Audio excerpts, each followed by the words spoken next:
And welcome back to A Dose of Candor with Jay and Lee. And so it's May, it's Mental Health Awareness Month. So our next few episodes are going to be about like mental health and everything. Today's episode is 12 things that, let me read it. Here are the 12 things we do when we're feeling depressed. This is from Therapist. Right. So these are therapists themselves saying what they do. So let's go ahead. The first thing. So guys, by the way, an estimated 21 million Americans have experienced at least one major depressive episode. So don't think you're alone in this. But the first thing that therapists say is that they let themselves feel their feelings. So I know it's common for especially I feel like boys think that they're not supposed to show their emotions.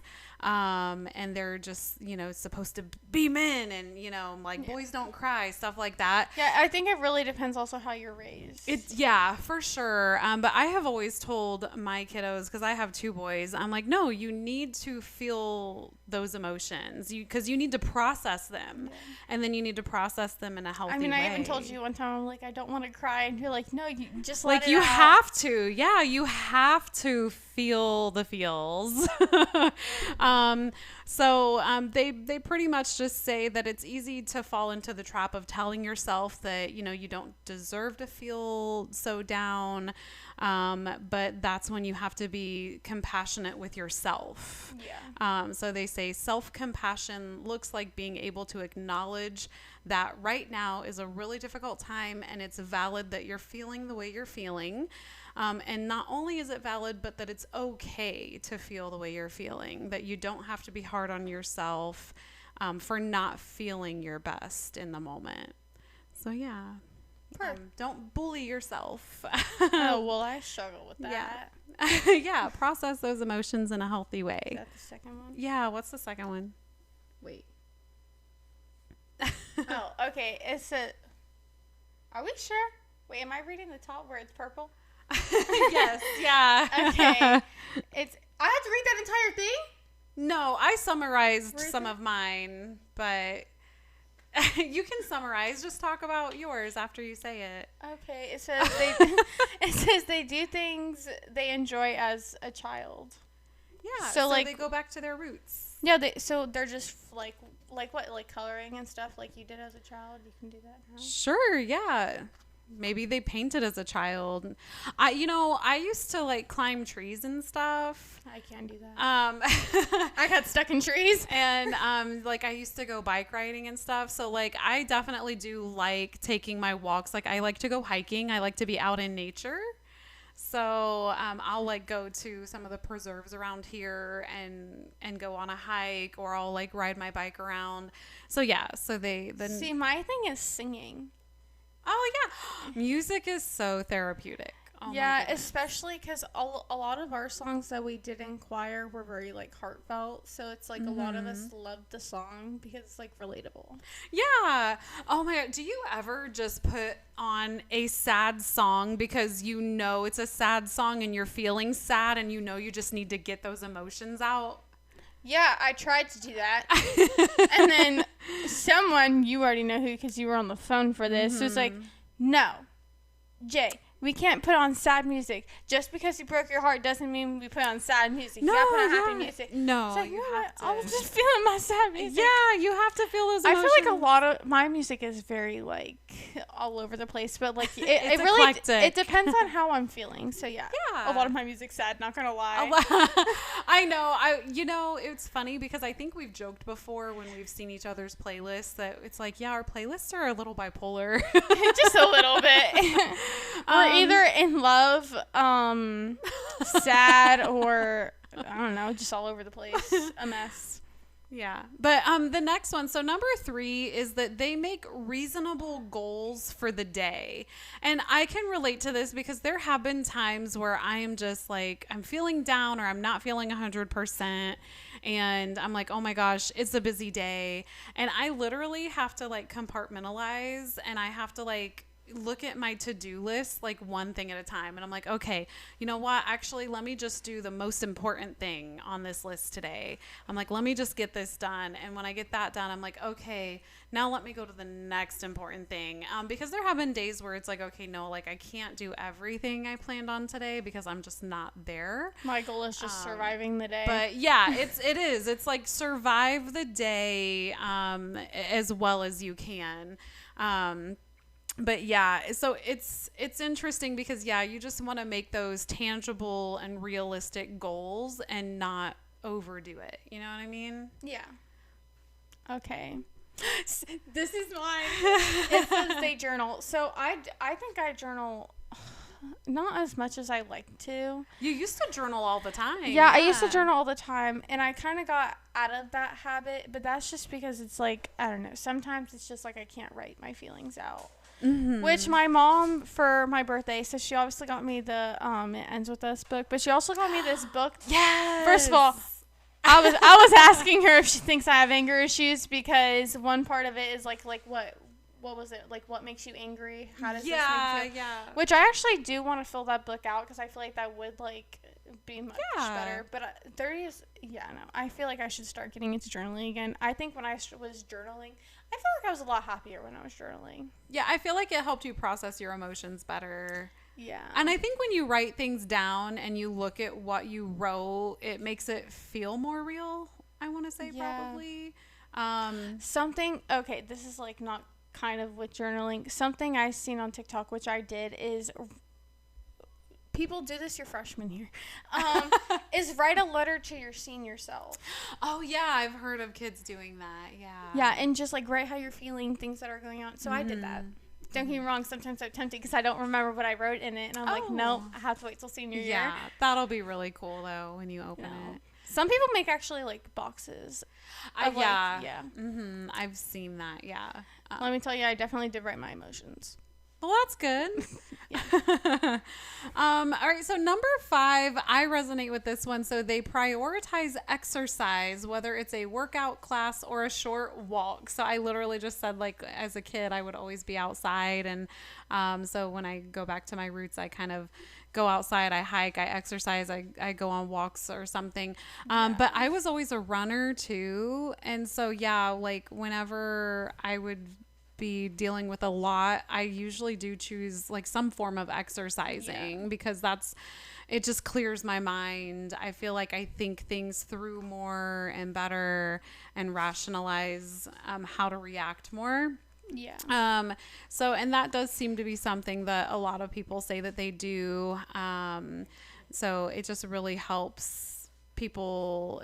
This person says it's very cerebral, and exercise kind of forces me back into my head, and might bring my body back to the present and everything. So, I wanted to get back into walking because I did feel like it was very refreshing, especially when it was like cooler outside. Mm-hmm. But I told my mom I'm scared to go walking because I am low-key scared of getting kidnapped. Oh, so I'm scared to go walk. I don't want to go walking by myself. I think my mom should start going with me. But he's over there shaking his head. I'm scared of getting kidnapped. It's a real concern. I know when my youngest has gone on walks with me, and it's getting a little late or a little dark, it's so cute because he's so protective of me. That's so cute. And he even told me before on one of our last walks, he's like, Mommy, it's okay if anyone comes or if a coyote or anything comes out, like I'll protect you, and I'd rather it get me than you. And he's like, I'd rather something happen to me than you. And I'm like, oh. That's so sweet. Like in my mind, I'm like, well, that wouldn't happen because I would be the one protecting him. But let's be honest, it would be you pushing him out the way, and telling him to run. Right, but like it's just like it's just so sweet to see how much he loves you. Yeah, my kids are so loving and caring and. Sorry. I was going to say another comment about that, but it actually goes into the next one, and I don't want to steal your topic. My thunder. It says they get out into nature, Mm-hmm. Yeah. Yeah, and we were already kind of talking about it with exercising and stuff, and but sometimes it is just nice and peaceful. I know before I moved, this was like summertime, I would stay up like obviously until the sun rised.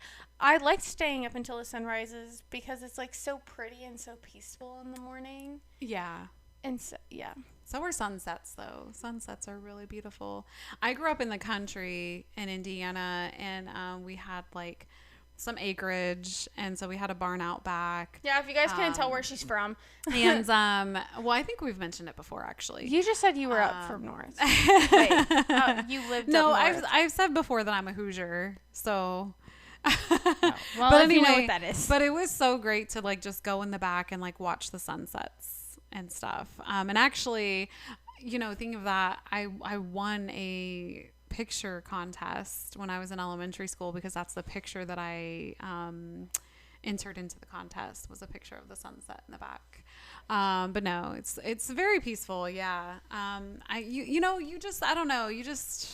Nature's just so refreshing. Especially when it's like you're by yourself and it's so quiet. Mm-hmm. Oh, and especially down here when like the wildlife. So like, I mean, we can see like there's like rabbits that are on some of the lots down here. And then of course there's the owls that they put on some of the lots. They don't put them there. The owls fly themselves. Did they really? Yes. Because there's a lot of places cordoned off. Well, that's because they see the owls there and they cordon it off for the owls. Oh, I don't know. We'll No, have to she see. wouldn't Because let I me thought take there the was some owl. kind of special city project. But Is anyway. it illegal to take the owls? Yes. Oh, shucks. She really wants a pet. She wants an emotional support animal, which I think would be a great idea. Speaking of which, but okay, let's move on. So the next one's another one that you and I both do. Oh, God. It says they watch their comfort TV shows. Yes. Yours are a little bit more comforting than mine. Mine are very vulgar. Is that the word you would use? Well, for it? whatever you find comforting, like whatever comforts you. But like, yeah, I definitely have my shows that I watch. Just like certain music that I like to listen to, I do have my certain shows that give me that, comfort. And I'm like, okay, no, I just need to watch Yeah, this. I don't know what it is, because I feel like Criminal Minds is definitely my comfort show. I don't know what it is. I will always go back to that. I just don't know what it is. I feel like it's because it's like they're all so family dynamic. They count each other as family. So it's like so sweet and so nice to watch, even though a lot of the scenes are very sad. By the way, go watch the last episode that just came out on Criminal Minds, because oh my God, that I cried, rocked back and forth. You did say you cried, yeah. I was rocking back and forth and saying no because it was so sad. Yeah. So next one. Oh, it says they don't isolate from loved ones. So they don't isolate. Oh, I mean, it's good not to isolate. I feel like I'm the opposite. I tend to isolate myself when I'm under the weather. I do too. I tend to just want to be left alone. I'm like, leave me alone. I'm gonna go do this. I need to be in my feels. Yeah, I feel like it really depends on why you're under the weather, because there's some times where it's like I really just need someone to talk to. Yeah, there are times where like there are people like I'll reach out to. I don't know. It's weird because there are times where I don't want to talk to anybody and I'm like, just leave me alone. But then other times where it's like, okay, no, I need to go talk to this person. See, you're the person I go to when I need someone. You're like my comfort person, because it's like I know you're not going to sit there and judge me and you'll actually listen. Yeah. I can say that. I try to be like diplomatic and understanding. You're definitely like my comfort person when it comes to like things. I know my kiddos come to me too, and I love it. I'm glad that I'm their safe person. But yeah.